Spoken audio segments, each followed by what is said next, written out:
Hi and welcome to my latest video. A bit of a lighter touch this one, a simple wander around the three impressive buildings of Scarborough Museums and Galleries. Each of them come with their own history which I will cover, but this is really to show what Scarborough has to offer away from the seafront. The three buildings I'm covering today are all in close proximity of each other and within short walking distance of Scarborough's famous South Bay.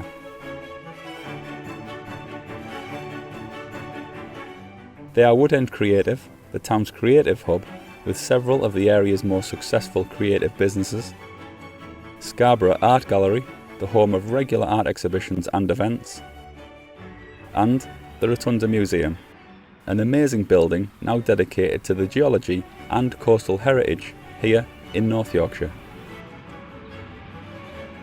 And it's here at the Grade 2 listed Rotunda that I'm going to start my wander today. This is one of the oldest purpose-built museums still in use in the whole of the UK and houses one of the foremost collections of Jurassic geology on the Yorkshire coast.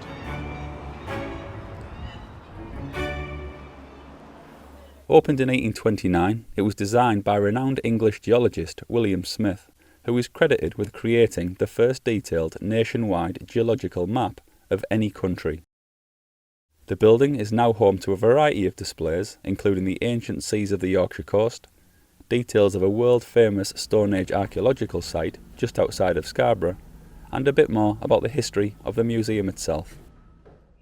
As grand as all that is, in my house with the kids, the Rotunda is affectionately and more simply known as the Dinosaur Museum. As you make your way up to the first floor, you soon see why.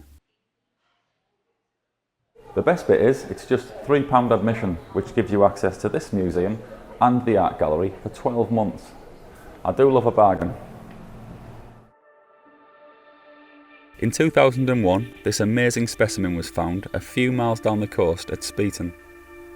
It's believed this is a new type and species of plesiosaur, which could help scientists fill a 60 million year gap in plesiosaur evolution.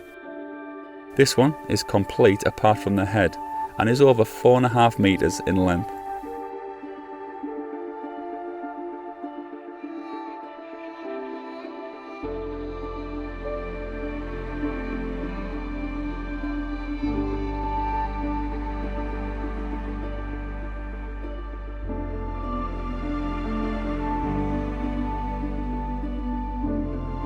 The Ancient Seas of the Yorkshire Coast display has a collection of fossils and takes you through what marine life was like millions of years ago.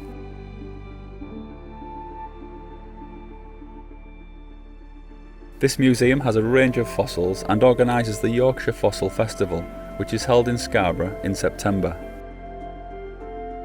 The festival seeks to enlighten and engage families and young people in the world of geology and earth sciences. Visitors can become immersed in all things fossils and dinosaurs, many originating from Scarborough and the Yorkshire coast.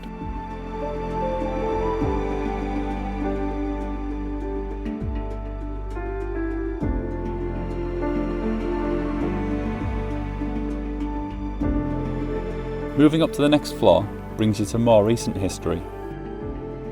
These original cases tell the history of the museum and they explore the stories of the 19th century Scarborough Philosophical Society, which brought the collections together.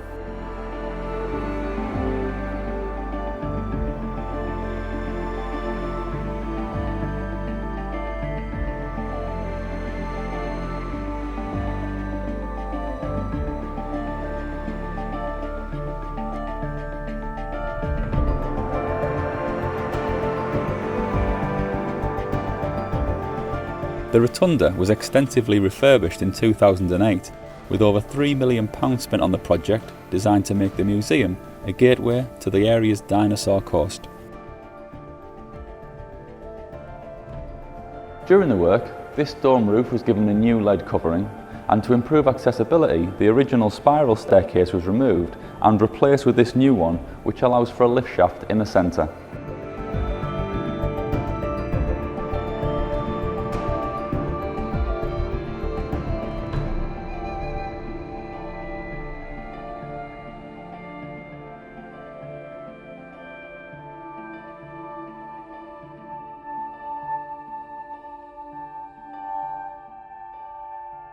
Next up is Scarborough Art Gallery. There are a couple of ways to get there from here, but I'm going to head up over this bridge.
Scarborough Art Gallery houses the borough's permanent collection of fine art, which has grown through gifts, bequests and purchases since its beginnings in 1947, reflecting the vibrant mix of the community and its cultural heritage.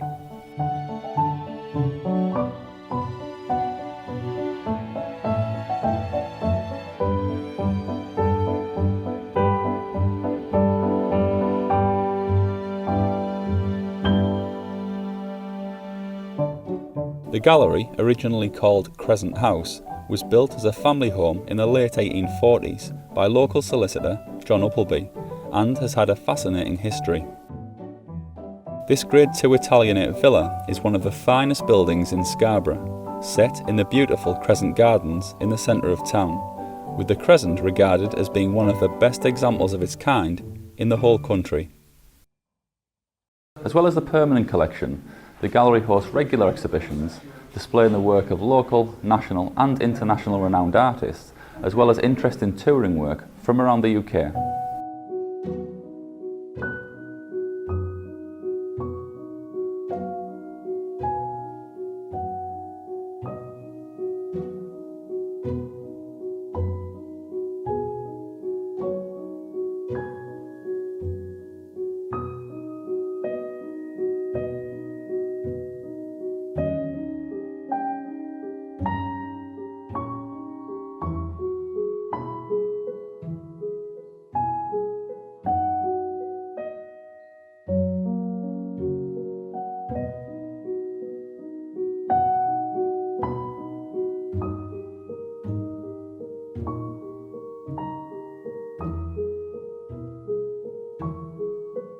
I'm now heading back downstairs to show you some of the work of John Atkinson Grimshaw, who produced some stunning and iconic paintings of Scarborough in the 1870s.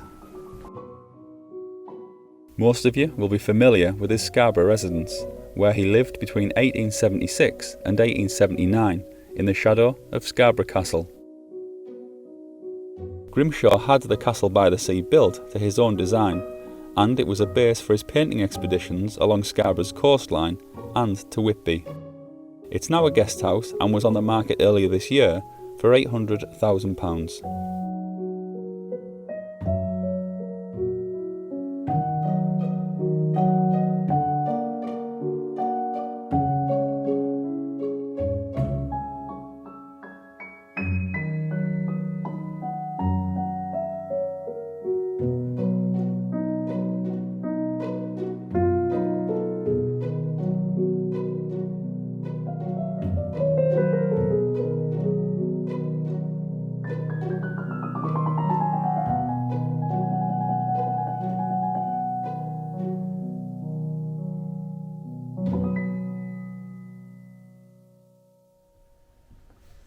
I discovered Grimshaw's paintings shortly after moving to Scarborough, and I absolutely love his style and the mood they portray.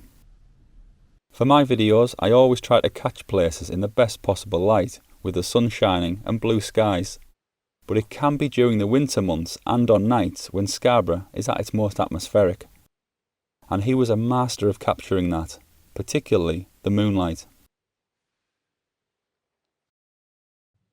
This one is possibly his most famous of Scarborough. The burning of the Spa Saloon depicts the 1876 scene when the Spa Saloon was destroyed by fire. And I love the story behind this one. Burning Off depicts the fishing families of the town burning barrels of oil to guide the fishing boats home safely in the dark. The harbour flare, as this was known, was used to warn ships of dangerous conditions.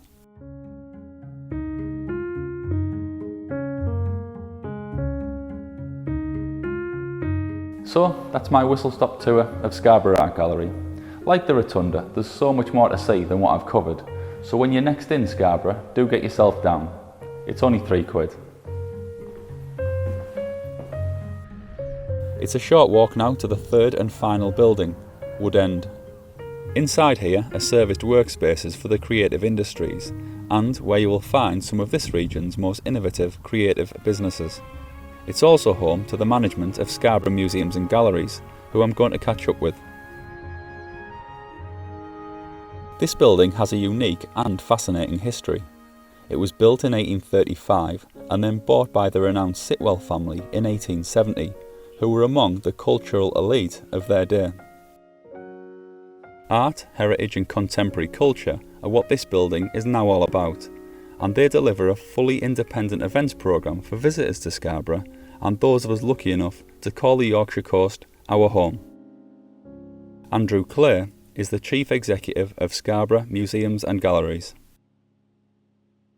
Essentially it's creating a cultural experience and playing our part, because there are other cultural experiences in Scarborough, because you can go to the theatre and you can go down to the spa, there's the open air theatre and so on. So we're just part of that cultural map of Scarborough, really. I was in the art gallery this morning, and obviously there's temporary exhibitions. Yes. And I've read on your website you've got like local, national and international artists. How do you choose which ones you display? How does that process work? It's easier now because we have we have 5 key priorities. So we try and fit whatever we do with those priorities. Right. So one of them, for example, is environmental sustainability. So we are very interested in the environment. We're interested in global warming, and because we live in Scarborough, things like rising sea levels and plastics in the sea, pollution.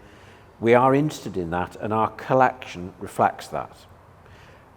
So that will determine which artist we work with. Okay, makes sense. So at the moment we're working with an artist called Emma Gibson, who's done a fascinating project on sand, because sand is diminishing, the amount of sand.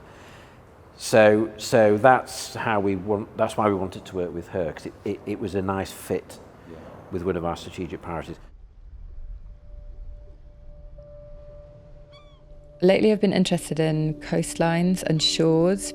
They're like the end of the world, really, where humans don't seem to be able to interfere anymore. Standing there is like facing a vast expanse, like the edge of reality. And the sand here is really interesting stuff. It's in food, it's in wine, toothpaste, glass, plastic. Every window around you is made from sand. Every windshield on every car, every smartphone screen, our phones and our computers and all of our electronic equipment is all made from melted down sand. And it's always used to build these vast empires, concrete jungles and places that we live in our cities. It's unregulated as a natural resource. I needed the Imaging and Analysis Centre at the Natural History Museum to help me find a way to micro 3D scan and make a model of each grain at this tiny, tiny scale, and then I can work up from it.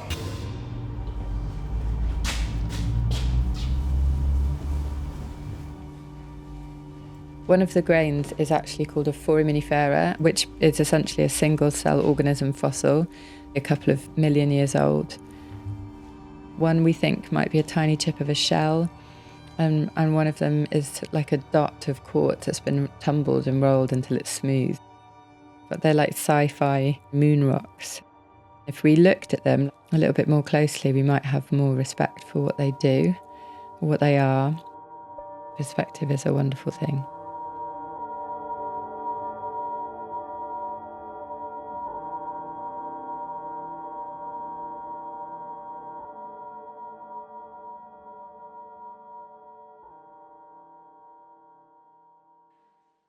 The organisation, now known as Scarborough Museums and Galleries, has very recently undergone a rebrand, changing its name from Scarborough Museums Trust. I was keen to hear from Andrew the reasons for that. I think we wanted to make ourselves more obvious. I think it's a really simple thing, that we want people to know that we're here, and we don't want to make it complicated. So Scarborough Museums and Galleries is quite obvious what that is. And that's important for local people and visitors. We're very keen to eliminate as many barriers as possible, because in the old days, museums were seen as just for certain people, or people would be frightened to go into a museum or a gallery. It was intimidating. And I think that still is the case in many places, and possibly here even still. So big part of our work is trying to remove some of those barriers, so that anybody, because we're very friendly people, anybody is welcome in our venues, and we want them to feel that they're valued and that we appreciate them coming and having a look. And there are opportunities for people to get involved if they want to do. So the rebrand is partly making us more accessible. And you know, if you call something, if you have trust, the Scarborough Museums Trust, it immediately sounds terribly formal. No, I get that, yeah. And actually it doesn't really say what it does, apart from the word museum. So the new branding is quite contemporary. We've got a new colour scheme which we think is more appealing. We'll put new signage up, and we hope that will just draw people in to our activities. One thing I did notice, I mentioned a couple of times while I've been walking around this morning as well, £3 to get in for 12 months, that's pretty good off. I mean, I go to a lot of museums, and obviously I'm doing more and more with these videos, and that just seems very generous. It is quite low. I mean, it's a funny one, is pricing, because ideally we'd love it to be free. And I suppose in a sense that's our aspiration, because it's another barrier in a sense, even though it's quite a low amount. So we'd love it to be free, and that's I think that's an aspiration for the organisation. But at the moment we do have this small charge, and it is quite good, because it gets you into the Rotunda and the Art Gallery and Woodend. Well, Woodend's free anyway, but it gets you in for a whole year. I mean, I went to a museum at the weekend, which will remain nameless, and it was about 3 times as much, and there wasn't as much to see. So, yeah. But it was for a year. But so I think it's quite a good deal, actually. Having had a wander around the buildings and learned a bit more about them, what does Andrew and his team have planned for the future of Scarborough Museums and Galleries? We're particularly keen to look at the Rotunda, re-examine that building, and rethink what's displayed there. And the art gallery, Scarborough Art Gallery, is a stunning piece of architecture. It really is remarkable. And again, we want to look at that, step back and look at that building, and create a new offer.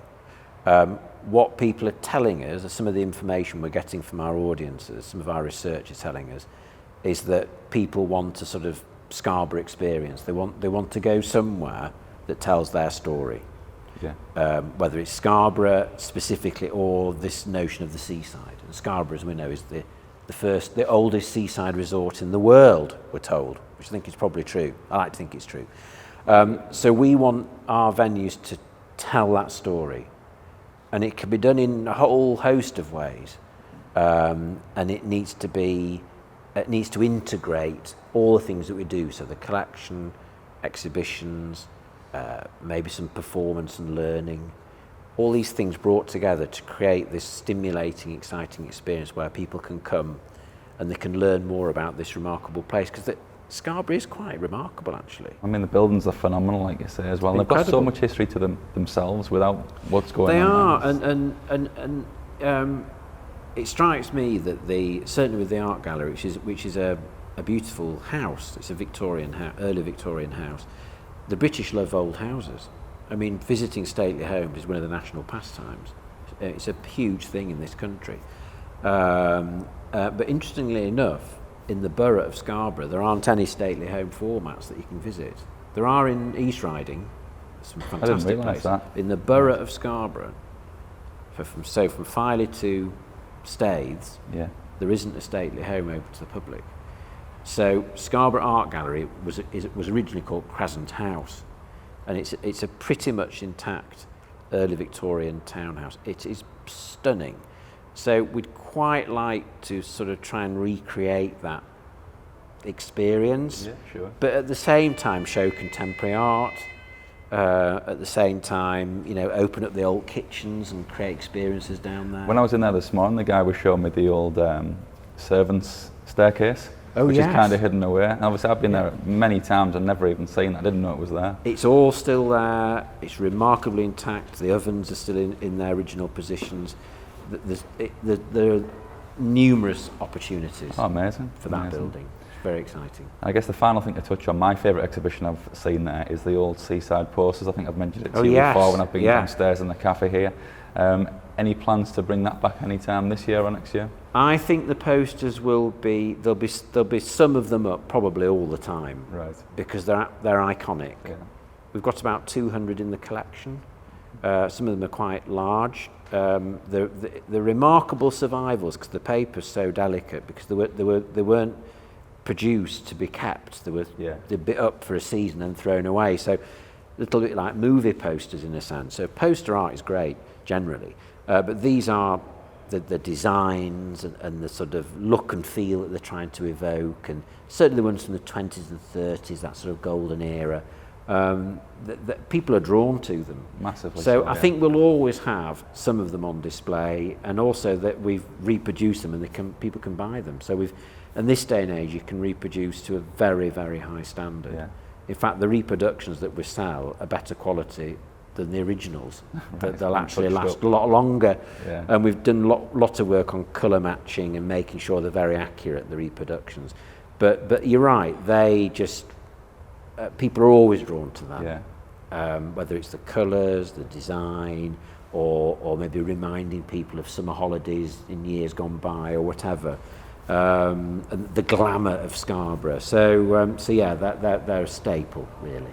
It's that nostalgia thing, I think, as well. I mean, myself, people watching this will recognise them from when they were younger as well. They will, and we get people who can remember the South Bay pool, and the North Bay pool, and that was a really sort of glamorous time, particularly for young people who, in an era when people didn't go abroad. You'd come to one of the British resorts, and Scarborough, I think, was always seen as one of the sort of premier resorts in its day, and it still is a fantastic place to visit. There's some fabulous little hotels and restaurants and things, and the beaches are astonishing. So a lot of it is still intact, but you're right, there's a nostalgia for that former era. I decided to make this video as I think Scarborough Museums and Galleries is a brilliant asset to this town. Speaking to Andrew and discovering the plan to have a particular focus on the history of Scarborough itself and tell the story of Scarborough is something I'm really hoping comes to fruition.